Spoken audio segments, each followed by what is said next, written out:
hasn't stopped.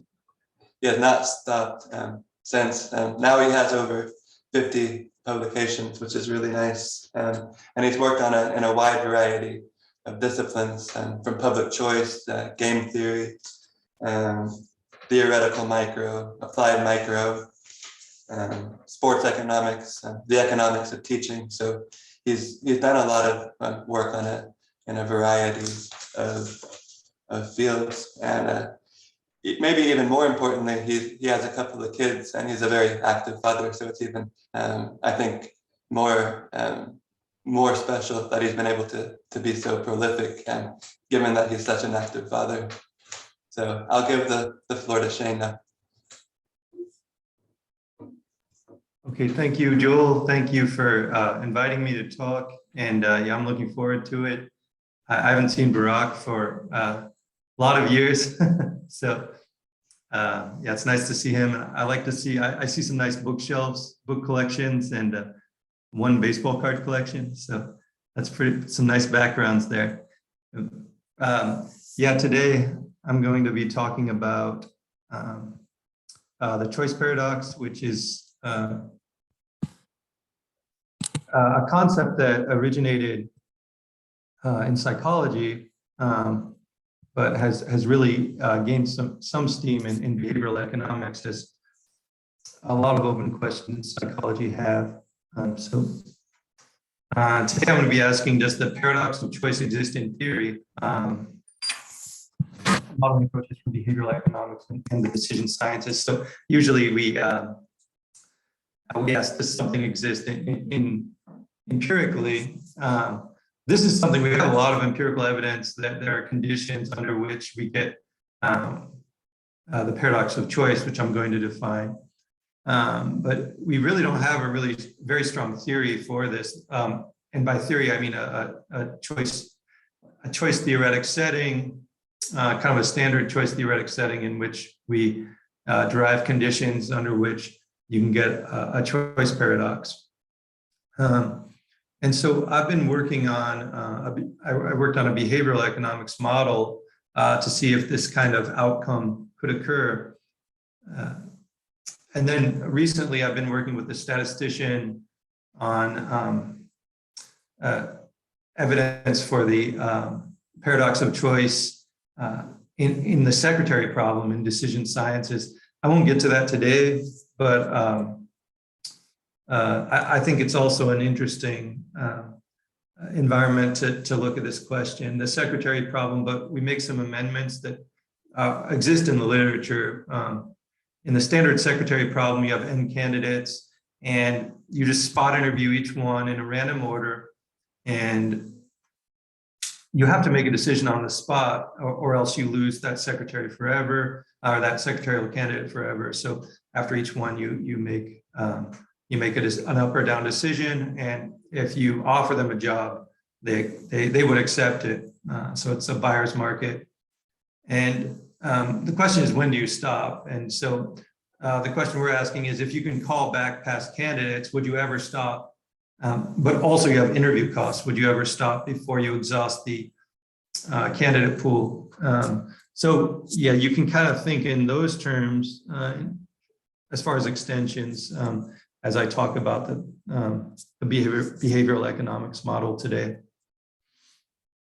So I have a fairly long introduction and late review because there's been a lot done empirically to kind of motivate this theoretical analysis.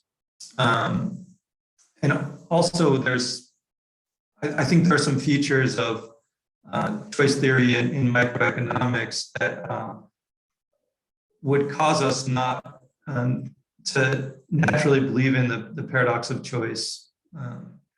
And this goes to the fundamental axioms of microeconomic theory. So traditionally, leading theories of choice from microeconomics and also psychology have held that choice unequivocally improves expected well-being. Okay, so kind of the theoretical foundations of not only microeconomics, but a large part of social psychology have held this. more is better, including choice. I'll just admit someone. In microeconomic theory, it follows from the weak axiom of revealed preference that a decision maker could never be worse off should additional elements enter her choice set. At the very least, Warp suggests that she could simply disregard these new choice set elements and maintain the same level of expected utility from the decision. So essentially, in microeconomic theory, cognition is free. Okay, so we have, you can consider these immense choice sets without any problem, according to microeconomic theory. But Shane, can I ask a question, a clarification question? Yes. But you are here assuming that there is no independence of irrelevant alternatives. So there could be the best choice that comes in the first order, and it doesn't matter whether the other choices appear in the pool afterwards. Isn't it the order that matters in terms of the arrival of choices? Yes. So I'm assuming here that that you kind of simultaneously evaluate, and that there's independence of irrelevant alternatives. But that's really a point. It's something I hadn't thought about, that there might be these ordering effects as we see in social choice. So I assume at the agent level, we don't have these ordering effects here, and I abstract from those. But it's a really good point, and something I think that should be considered. Certainly in the secretary problem, that's a sequential problem, and sequential choice problem, and certainly we see in simulations that if you get just a good random draw of a candidate early on, the stopping rule would be implemented earlier. Very good point. Okay, so it's difficult to argue with warp, and not just because it's a theoretical construct and not an animate object. Warp is derived from general primitive axioms of macroeconomic theory rather than from a theoretical representation of a particular worldview concerning choice. So it's not just that, the founders of microeconomic theory, people like Alfred Marshall, sat down and said, okay, we want to make sure that the paradox of choice isn't a problem. It's more that, the pre-existing axioms of microeconomic theory don't really allow for a paradox of choice. But I think it's paradigmatically ironic that cognitive free lunches are implicitly axiomatic to traditional microeconomic theory, even in the presence of incomplete information. So in microeconomic theory, of all places, we have this idea that there's this costless decision theoretic cognition for the decision maker. In the same field, it says that there's no such thing as free lunches. We say, well, cognition actually is free. I'll just admit someone. This implicit axiom, in turn, may help to determine the implications of warp. Psychic costs are sometimes, but rarely, found in microeconomic models. These can include the cost of thinking about a transaction. Wilkinson and Barth have considered these, and some others, but it's not a common feature.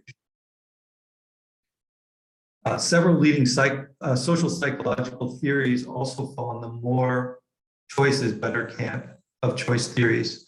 For example, Schwartz, in a very interesting book called The Paradox of Choice, states, and that kind of launched at least the popularization of the paradox of choice, this book from Schwartz in 2004. Really nice read. It was a New York Times bestseller and gained some steam internationally as well. So he states on page 19, and this indeed is the standard line among social scientists who study choice. If we're rational, they tell us added options can only make us better off as a society.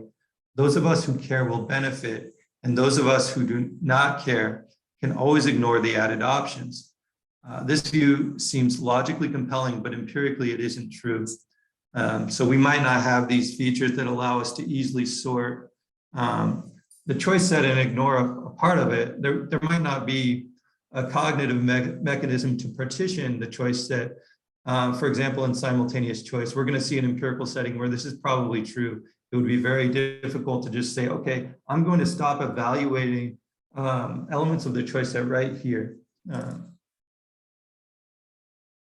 Iyengar and Lepper in 2000 write, current psychological theory and research affirm the positive, effective, and motivational consequences of having personal choice. These findings have led to the popular notion that the more choice, the better, that the human ability to manage and the human desire for choice is unlimited. Indeed, many important theories in social psych, including attribution theory, dissonance theory, and reactance theory, all presume that even purely illusory perceptions of choice will have powerful effects. So there's a lot of literature in social psychology that also takes on this assumption.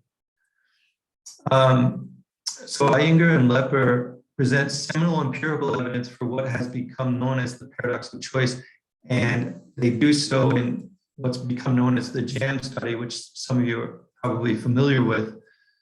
Disregarding these sometimes axiomatic results of traditional choice theories, the paradox of choice holds that more choice, i.e. an increase in the size of the choice set for a given decision, ceteris paribus, can lead to a lower expected payoff to the decision maker. Okay, so this is why it's called a paradox of choice. We wouldn't naturally expect that more choice leads to a lower expected payoff. In effect, the paradox of choice holds that less can be more and more can be less with respect to choice. Okay. Iyengar and Lepper find that individuals are more likely to make a choice and to report greater subsequent satisfaction when choosing from a subset of 6 jams. These jams are featured on the table in a grocery store. It's just a field experiment. Rather than from a larger set of 24 or 30 jams, where the latter two sets of jams, the 24 and 30 set, each contain the former set. Moreover, the 6 jam set that's included in all of the 3 sets excludes the best and worst pre-tested jams from each of the larger sets. So we can say that the 6 jam set is a strict subset of the larger sets of jam, both in terms of the items included. So set theoretically, it's a subset, but also in terms of the tested quality range of those items. Okay, so there's nothing special about this 6 jam set. In fact, it's always there in the control in both of the treatments, and there's nothing exceptional about these jams in the first place. In effect, the findings of Iyengar and Lepper suggest that a given 6 jam choice set can lead to better outcomes for the decision maker than can a set of those 6 jams plus some other jams, even if those other jams test better. This paradoxical result is not specific to choices involving jams. The authors find equivalent evidence when students are given a choice of optional class essay topics. Okay, so if you're given a lot of topics, you tend to write an objectively worse essay when the grader doesn't know which prompts you received, and it takes you longer to choose an essay topic. Shane, sorry to interrupt again. Please. Just to understand this paradox a bit better. So it's not about the choice that the individual makes. It's about the satisfaction that they get from making that choice. Is that correct? Yes. So yeah, that's a good question. It's two. There are 2 elements that have been shown in the paradox of choice results. I'm going to focus on the satisfaction. The satisfaction with the choice, but there's also the experience, the choice experience that's been focused on. But in fact, Iyengar and Lepper find that these individuals, there's significant evidence that they had a worse time selecting from 24 or 30 jams or a larger set of essays, and they in the JAM study, they don't know how they liked the JAMs in the end. They didn't post-test that, but they know the likelihood that they ended up making a choice. So in the JAM study, they were less likely to actually make a choice when they were given 24 or 30 set. So they had a worse experience, and they were more indecisive. In the essay, they had a harder time choosing an essay, and also they had worse performance when they had a larger set of prompts. So you can interpret worse performance as maybe they made a worse choice of maybe their choice of prompts was compromised by the larger set. But there is evidence, I'm going to get to it in a couple of slides, that actually you're less satisfied. There's evidence in the subsequent literature that you're, in some cases, you're less satisfied with your choice in the end when you have a larger choice set. Yeah, but it's a good question, and both have been tested, your experiential utility and then your utility that's associated with the kind of the outcome also. Yes, so Iyengar and Lepper attribute these results to the choice overload hypothesis, which states that extensive choice leads to additional information gathering, search, and comparison to achieve an accurate rank ordering of choice set elements. As these activities are costly in terms of time and cognitive resources, individuals are demotivated from extensive search and may change to non-compensatory but more efficient decision rule. Rather than increasing search costs in accordance with the complexity of the choice set, individuals may economize on these costs at the risk of not identifying a high-quality choice set element, given the information burden imposed by a larger choice set. Iyengar and Lepper refer to increased choice as potentially demotivating.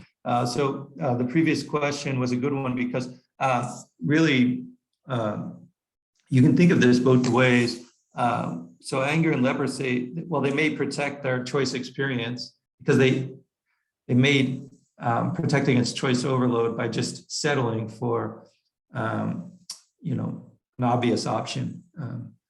But then the choice, they're less satisfied with the choice that they make in the end. But maybe they don't suffer from choice overload so much, or maybe they undertake choice overload. They get a good, they make a good selection, but they're less happy with the experience of choosing, or maybe a little bit of both. So this is kind of Iyengar and Lepper's view that consumers would pick their poison. They further state that a large choice set leads to a sharp decrease in the number of attributes considered as problem complexity increases. So there is evidence from Hauser and Wernerfeld that as the choice set increases, you would consider fewer choice set elements. Furthermore, consumer research suggests that as both the number of options and the information about options increases, people tend to consider fewer choices and to process a smaller fraction of the overall information available regarding their choices. Hauser and Wernerfeld established empirical and theoretical evidence for choice overload within a choice evaluation cost model. But choice overload is just maybe, it's not, it doesn't imply paradox of choice, as we're going to see. They find that individuals determine the size of their consideration or choice set subject to product quality search costs. So in this literature, there's this idea of the choice set, which is just everything. It's like the sample space in statistics. It's everything that you could consider, but especially in social psych, they have this idea of the consideration set, which is the set you actually evaluate and might make a choice from. So that's a mechanism that's considered, and we don't really explicitly consider a consideration set here. We don't specify a consideration set, but in the follow-up study on the secretary problem, naturally a consideration set arises. It's the set of candidates you actually interview. You're not going to hire somebody you don't interview in the secretary problem. So there is this notion, especially in sequential choice, of a consideration set. And it might be primitive to the choice environment. As the number of choices and amount of information related to a choice rises, people consider a smaller fraction of their overall choice set on average. This finding is consistent with the choice overload hypothesis. So this is found by Hauser and Wernerfeld. So some of the later work following Aninger Lepper. Yes. I have a question. Yes. So do you mean that optimal choice set is another problem that the consumer should solve?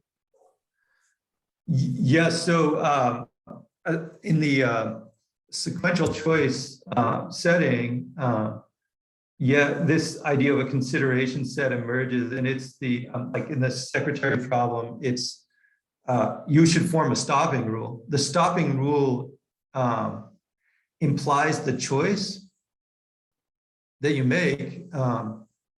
So like in a secretary problem, where I stop determines the pool that I can choose from, the subset of candidates I can choose from. It also implies, it can imply the choice too, okay? So you stop, so you cut off the rest of the choice set, but then you make a choice from the pool you've already interviewed. Or in the original secretary problem, the stopping point and the choice are one and the same. In the original secretary problem, if I stop on the 13th candidate, because candidates are it's just a spot market for these secretaries, if I stop at the 13th candidate, I have to choose the 13th candidate. So the notion of a consideration set and a choice are one and the same in some sequential choice settings. Yeah, yes. Thank you. Yeah, good question.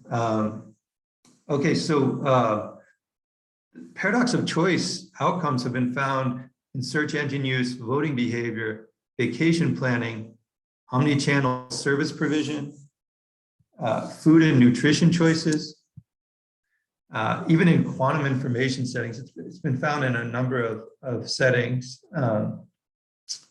And I would say that most of these findings are with respect to one's subsequent satisfaction with the choice made, but some of them are do also test and find evidence that, you know, when you have a large choice set, you're less happy with the choice experience. So research questions here in this study, can the paradox of choice arise only as a consequence of disequilibrium or satisficing type behavior, or can paradox of choice outcomes occur even given optimizing behavior by the decision makers? So in social psych, they say, oh, you know, this is kind of a disequilibrium phenomenon, as some authors say, that occurs because there might be something wrong with how you're prioritizing choice. And certainly economists might say this, but can we motivate this in what's going to be you could call it a behavioral search model? Can this occur even in equilibrium? From a choice modeling perspective, does the paradox of choice have a theoretical existence as an equilibrium outcome in a choice model that features reasonable assumptions about the decision maker and her choice setting? Just kind of standard search assumptions. And so we're going to assume that this is just an incomplete information search model in which you don't know what the best option is going in. As is the case in many consumer settings, you know, many first-time purchase or cases in which you purchase something maybe every few years. You don't you think of purchasing a computer. You know, the specs change quickly, and you might have incomplete information going into a laptop purchase after 5 years, for example. If so, what features of the model are responsible for the paradox? If not, might it be that empirical evidence for the paradox of choice is not cleanly measuring ceteris paribus changes in the size of the decision maker's choice set. Okay, so the basic model is fairly simple. It just says the expected payoff to the decision maker is a function of their search costs, or their search inputs that they allocate these costly search inputs as, and the exogenous size of the choice set.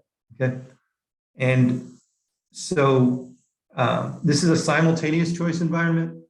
Oh, by the way, I should say sometimes the notion of a consideration set is moot, because you can think of the jam study.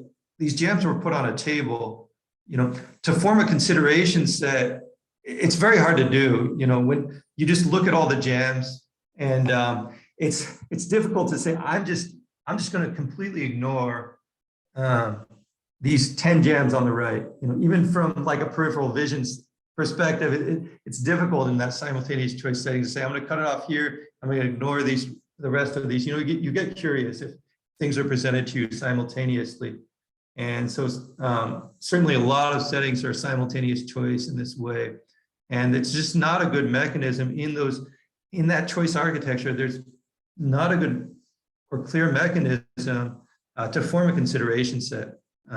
You know, maybe if you have like extreme left eye dominance or right eye dominance, you can say, okay, I'm going to cut it off, and that's going to be effective. But certainly, I think most people, considering a table of options, wouldn't be able to do so. Okay, but in this expected payoff function, my expected payoff is a function of my search effort allocation, which is costly, and the number of elements. So you can think of n as the number of elements or just the complexity of the choice environment, but certainly you can think of it as going up in the cardinality of the choice set. So if you add another choice element, then n goes up, even if n isn't integer valued, as it's not in this model. You can think of it as strictly increasing in number of choice elements, but as being potentially more theoretically general than just the cardinality of the choice set. Okay, so specifically, my expected payoff in this incomplete information consumer choice search model is, well, you can think of S over S plus N or P more broadly as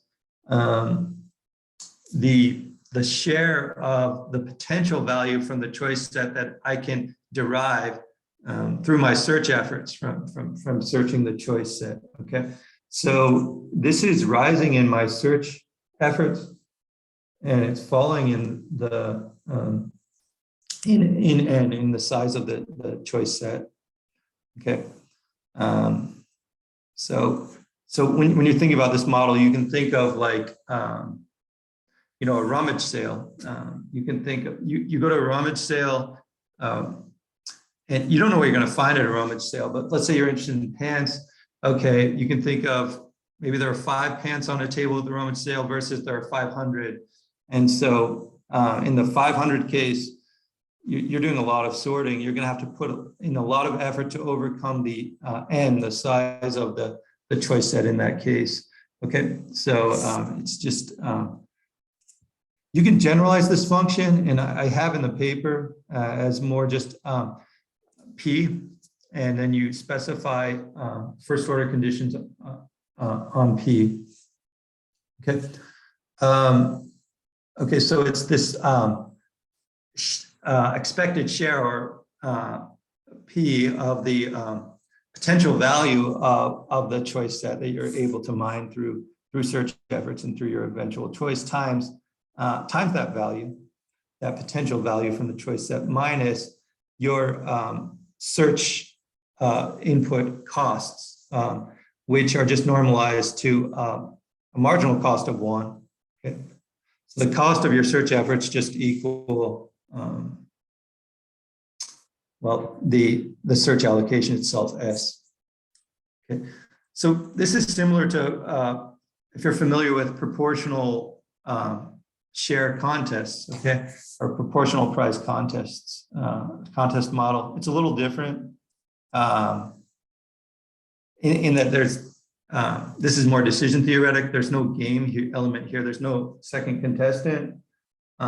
You know, maybe at a rummage sale, you find a pair of pants at the same time someone else does, and you're tugging over them. But typically, you know, consumer choice isn't a contest per se.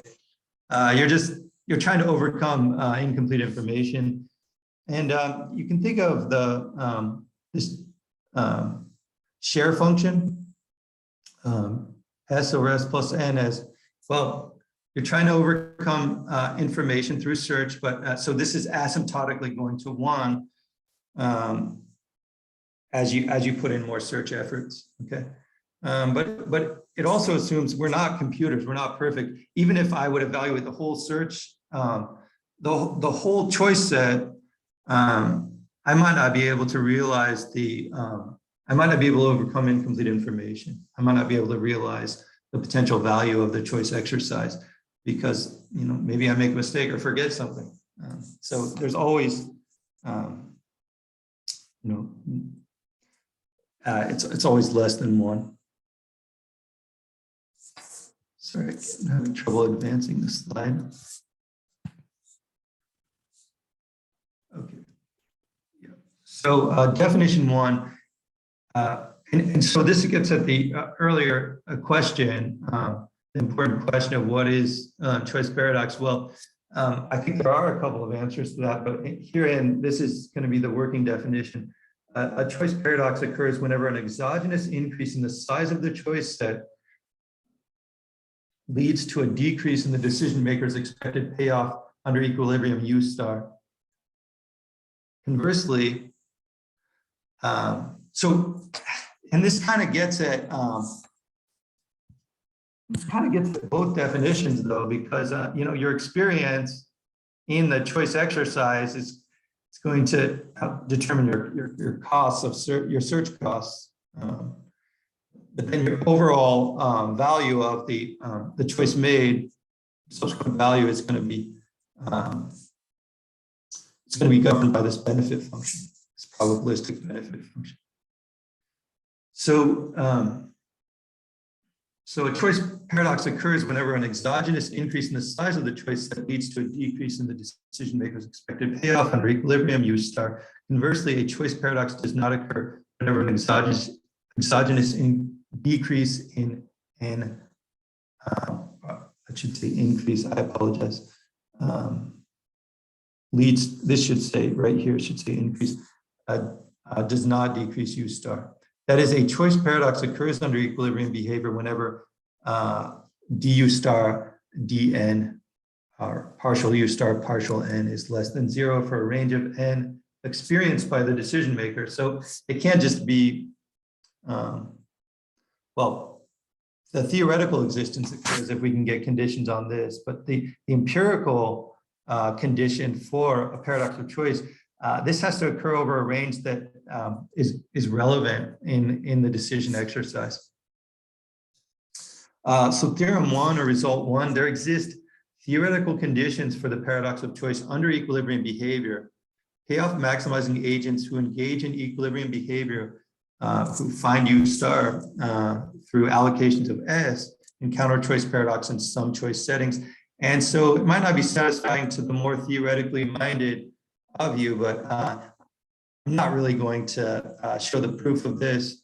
I'm going to show the plot of this for parameterization. And the parameterization is that U star is going to take on this form, or I'm sorry, U is going to take on the form, this type of form. Okay, so for this parameterization, so we find, so there's this plot. This is kind of a double plot. And so in this top Cartesian plane, we have du star dn plotted against n. And we find the values aren't really important here. It's just a specific parameterization that I considered for ease of exposition. You can find this, we're going to show for a whole family of parameterizations of u. However, in this case, you can think of, well, if there are like maybe 180 choice elements in this case, or maybe you're thinking in terms of complexity of the choice set, but let's say 180 choice elements to, well, it goes out to several thousand, then du star dn is going to be negative, meaning as n rises, u star or expected payoff from this choice search exercise is going to fall. Okay, but what's happening, we're also wanting to explore the whether choice overload is motivating this. So what's happening on the bottom graph? Well, on the bottom graph, we see we see different things going on from about n equal to 180 to n equal to 800. ds star dn is actually rising, meaning even though you're in a paradox of choice between these dashed lines, you're not in a state of choice overload. You're actually putting forth more search efforts over this range. Okay, so what does this imply? This implies that search overload is, choice overload is not a necessary condition for the paradox of choice. Okay, but after the second dashed line, we obtain a state in which the consumer is in both choice overload, ds star dn is falling, is less than 0. So optimal search allocations are falling as n rises. So we define that as choice overload. And the paradox of choice is still occurring. As n rises, expected payoff is going down. Okay, lemma 1, well, if a Vn equals r times n to the a, such that 0 is less than a less than 1 and r is greater than 0, there exist conditions for choice paradox. And so I have a proof of this, and it's a fairly simple proof, and so it's fairly straightforward to derive conditions for choice overload given this family of functions. And you might note all this family of functions does is specify that that the returns from increase in the choice set are positive but diminishing, or the benefits, I should say, to a larger choice set are positive but diminishing. Okay, so we're going to see that diminishing returns to the potential value of the choice set are important to and potentially necessary, we're going to see, to the choice overload. Okay, I'm sorry, to the a paradox of choice. So for the family of functions stated above, diminishing returns to the potential value of the decision in size of choice set is a necessary condition for occurrence of the paradox of choice. Okay, so choice overload was not a necessary condition for paradox of choice, as a lot of the social psychological literature posited that was the mechanism, but in fact, it's diminishing returns to, it's the other side of the ledger. It's diminishing returns to the potential value of the decision in size of choice set. That's a necessary condition to the paradox of choice. So if increases are maybe not meaningless, but increases in the choice set aren't giving you a lot of more potential value, a lot of bang for your buck, they're just kind of clouding the decision, you can get a paradox of choice outcome. And in fact, in the book, Paradox of Choice by Schwartz, he talks about these kind of meaningless increases in choice set size, not meaningless, but perhaps nominal or marginal increases. So he talks about going to buy a pair of jeans at Gap, and they have hundreds of choices for him, but they have these small deviations that don't really matter to him. They cloud the overall decision. So I think that's consistent with this result in lemma 1. A paradox of choice outcome can occur in either the presence or absence of a qualitative choice overload response, such that choice overload is not a necessary condition for the occurrence of the paradox of choice. So we can just prove by example here. Whenever U star dn is negative, but BS star dn is non-negative, we observe paradox of choice without a qualitative choice overload response. And we see it here again. The values don't really matter, but we do want to know there is a range over which we're observing one without the other. Here in 3, there exist choice search settings and ranges of n such that the expectation of a paradox of choice outcome is unavoidable under optimizing behavior. In these cases, the avoidance of a paradox of choice outcome in the expectation by an optimizing decision maker is an impossibility. Okay, so you can think of, by definition, optimization is the best you can do in a choice setting. Okay, so in some cases we show that under optimizing behavior, you still might not be able to avoid paradox of choice. There are choice setting conditions for this. But then if under optimizing behavior, you're doing the best you can, then there's no behavior that the agent can undertake to avoid paradox of choice. In these cases, paradox of choice is unavoidable. And we show this for parameterization.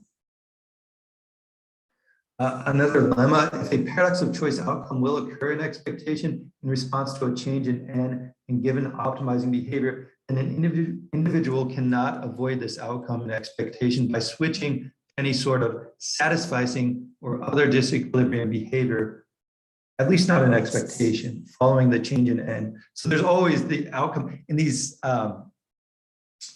expected payoff models. There's always the possibility you get lucky. You do something, non-equilibrium behavior, and you get lucky and you get a good outcome. Okay, but people play the lottery and they win. The lottery in expectation, you're better off keeping your dollar. Once you give your dollar and you exchange it for the lottery ticket, you've reduced your dollar in expectation to 30 cents maybe. So that doesn't look very smart, but sometimes people win the lottery. Okay, so yeah, in these kind of risk neutral expected payoff models, at least in expectation, the best you can do is through optimization. Okay, so there's this kind of unavoidability or impossibility of avoidance outcome we have here. But in all these setups, we are talking about a finite set of choices, isn't it, Shane? Because if the choice set, and if n goes to infinity, then it's best not to put any effort because you would end up having this utility from whatever you are doing. Yeah. I mean, that's a very good point. Yeah, we were talking about a finite n. If n is infinite, you might do some sampling thing, taking advantage of the law of large numbers, and just try to do the best you can in a large sample. But certainly, this theoretical model would only have empirical relevance over non-big data n, let's say, because even the largest consumer choice examples, unless we're talking about complexity and as some measure of complexity, which I'm not really trying to represent that here. I'm talking more along the lines of cardinality. I think n would be fairly modest.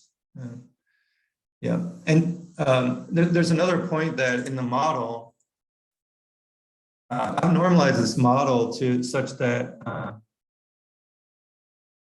the marginal, the unit cost of S, unit cost of a search effort is at unity. Okay, so you can so then you can kind of think of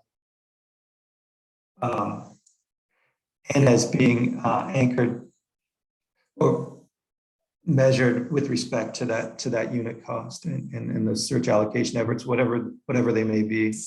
Yeah, but yeah, certainly this theoretical model would not have empirical relevance for asymptotic N. Yeah, I think that's a really good point.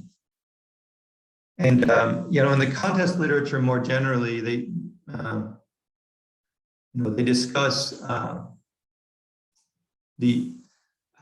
typically the equilibrium. They discuss the kind of the asymptotic properties of the contest success function, but they say that those usually don't apply in the equilibrium.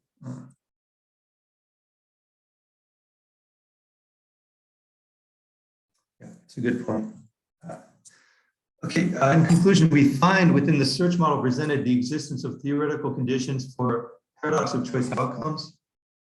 We further consider a broad family of search models and find that diminishing returns to the potential value of the decision in size of choice set is a necessary condition for paradox of choice outcome. This result demonstrates that the paradox of choice does not simply or even clearly relate to choice overload. It's not a necessary or sufficient condition for paradox of choice, but rather relates concretely to factors such as insufficient increases in the benefit of additional choice, okay, or diminishing returns to increases in choice set size. Indeed, we find evidence that a paradox of choice outcome can occur in the presence or absence of a qualitative choice overload response, such that choice overload is not a necessary condition for the occurrence of the paradox. And in other parameterizations, we can show it's neither a sufficient condition. We further find that there exist choice search settings and ranges of choice set size, such that the expectation of a paradox of choice outcome is unavoidable under optimizing behavior. In these cases, the avoidance of such an outcome by an optimizing decision maker is an impossibility. Moreover, if a paradox outcome will occur in expectation in response to a change in choice set size and given optimizing behavior, then an individual cannot avoid this outcome in expectation by switching to any sort of satisficing or other disequilibrium behavior in response to the change. Okay.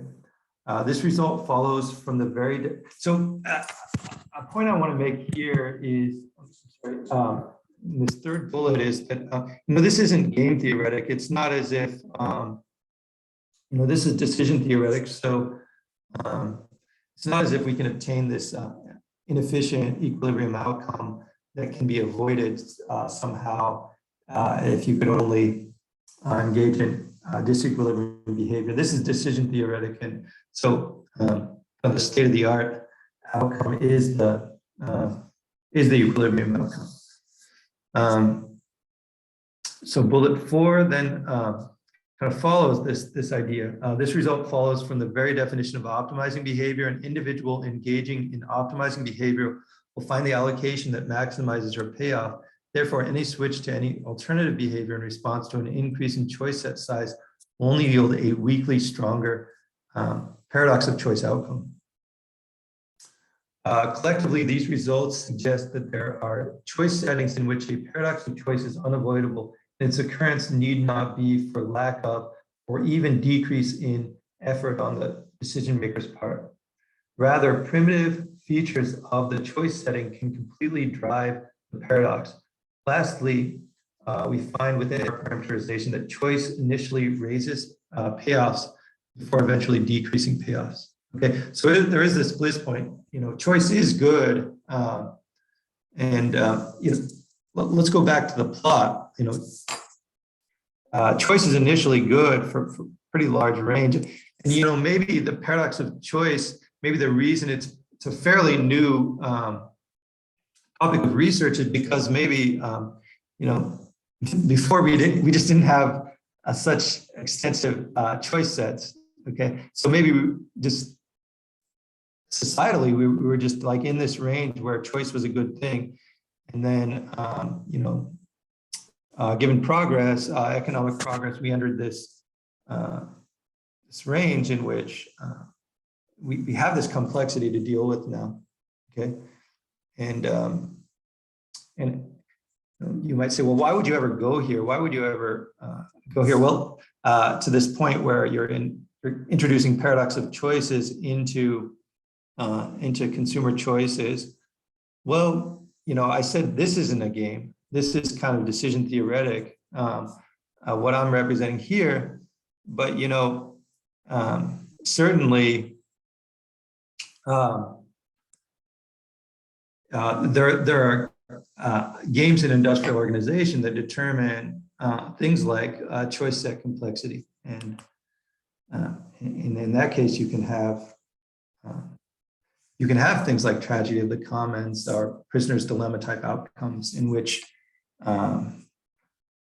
choice set size or complexity might be an element of competition in an industry. So we might get here through a rational process.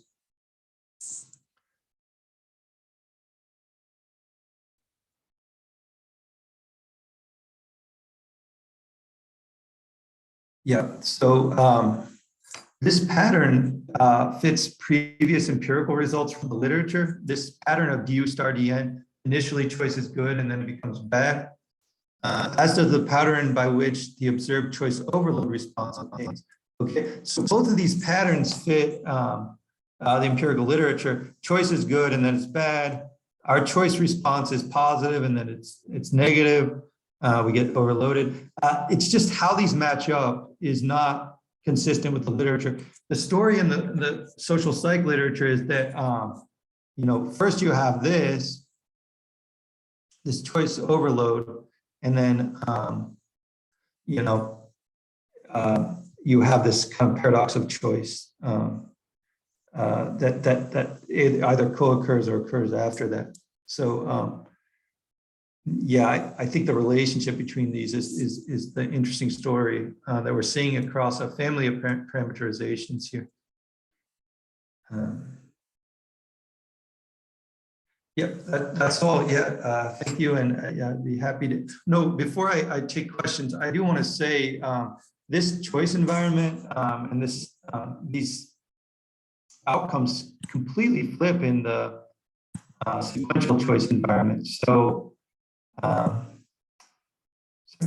I was talking here about how we obtain paradox of choice as unavoidable in this simultaneous choice setting. In the sequential choice setting, the secretary problem that we consider in the subsequent paper, we obtain a result that the paradox of choice is only a disequilibrium behavior. And if you have optimal stopping under sequential choice, it's always avoidable. So unfortunately, I didn't have time to discuss that, but if the union of these results suggests that choice architecture may be very important towards dealing with the paradox of choice and the empirical observation of the paradox of choice. 24 jams on a table simultaneously set onto a table, often a bad thing. 24 jams presented to you one by one, and you can stop anytime. It may be a much better thing. All right, so that's all. Yeah, I'll be happy to take any questions. Thanks.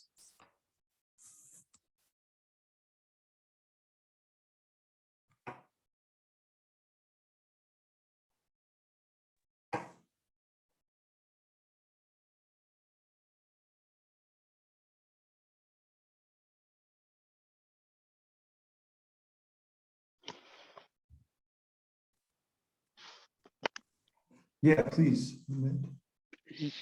Do you hear me? Yes. Okay. in here, expanding the choice set, I guess, is not like expanding the resources, right? So in economic theory, we have this resource monotonicity condition. For instance, when the estate gets larger, then no one gets worse off. But in here, extending the choices is rather different than extending the resources, right? So in here, maybe for the choice set, there is an optimal choice set. So when we increase the gems, when we increase the n up to some point, then it's beneficial for the consumer or for the agent. And at some point, it reaches its peak or its plateau. And then after that point, it becomes, it stops being beneficial for the consumer. Is that correct? Yeah, that's a really good point. I hadn't thought of it exactly in those terms, but there is that crossing point where du star dn is equal to 0. And I think that's a really good point.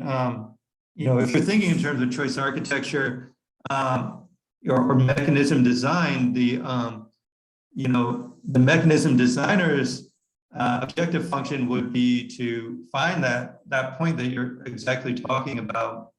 So I hadn't thought about the problem on that level, but yeah, it's exactly correct, and that would be the point that upon which the mechanism designer would optimize.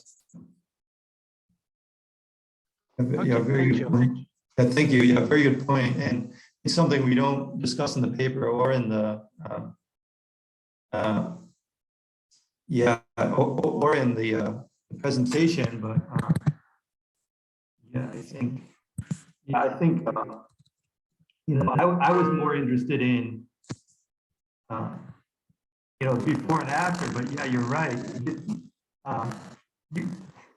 Especially for these graphs, if you explain, so when we increase that, maybe we reach the optimal choice and then optimal choice set, and then it starts to not beneficial for the agent, right? Yes, exactly. And I think your point's really good because, you're no better off with an underallocation of choice, from the social optimum, in through here, it's not as if you're better off than with a slight overallocation of choice from the social perspective. So, there are problems both ways, but maybe, the issue is finding that optimal point. And that's the choice architectural problem. Yeah, excellent point. Yeah. Thank you. Okay, thank you. Thank you. Yeah, please, Iski. Just one final question or comment, maybe, because I'm thinking in terms of your model or how you put it, it's the person or the decision maker decides about the search cost, but also they know the total number of choices they are given. Yeah, that's known. The case that we don't, as the decision maker, I'm not the one that determines the choice set. And especially if you're thinking about a job application pool, when you post the job advert, you don't know how many applications you get. So I don't know whether that complicates things or how I should put it in this model.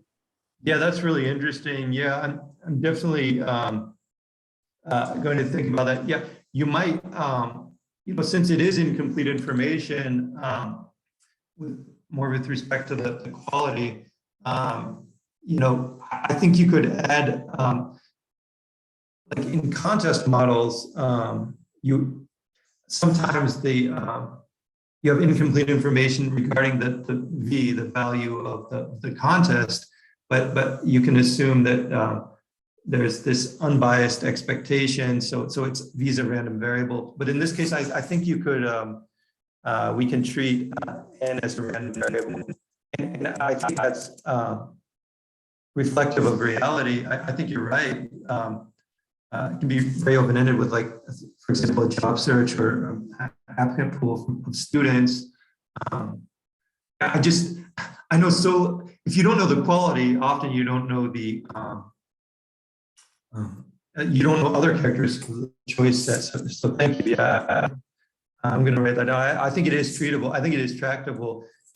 because in the some versions of the secretary problem, actually, n is a random variable.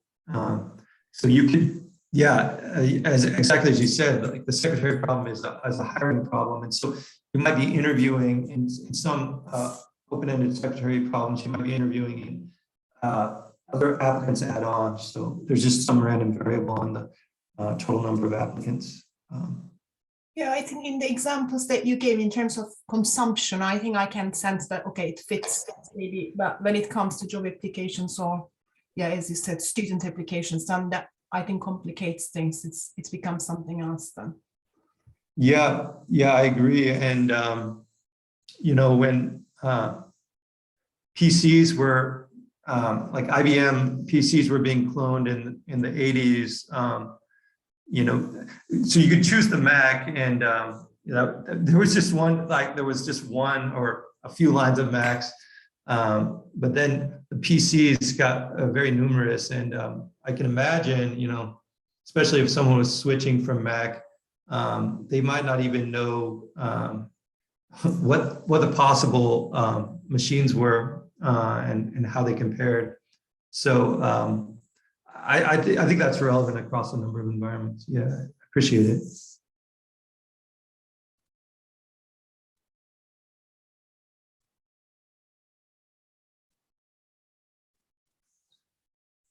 Yeah, I'm doing the second paper. This paper was just it was a solo effort, but just because in the pandemic I had a lot of time, but I wasn't.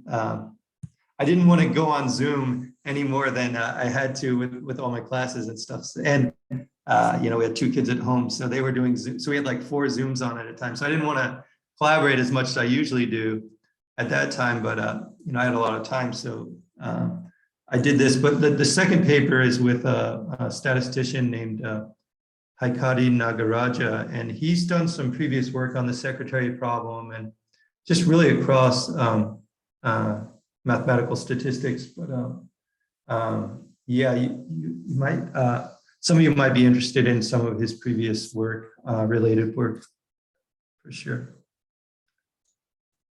Okay, thank you, Shane. Do we have any more questions?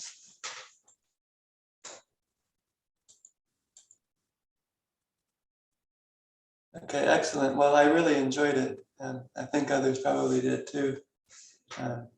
Thank you. Really appreciate it. Yeah, thank you. And yeah, I'd love to maybe if I could get on the announcement of these talks, I would love to see some future talks. Yeah, Brock, have you chosen? I think you're up next, aren't you? Have you made a decision, or have you found someone? Not yet. He's working on it though, I think. But yeah, we might see someone we know, Shane.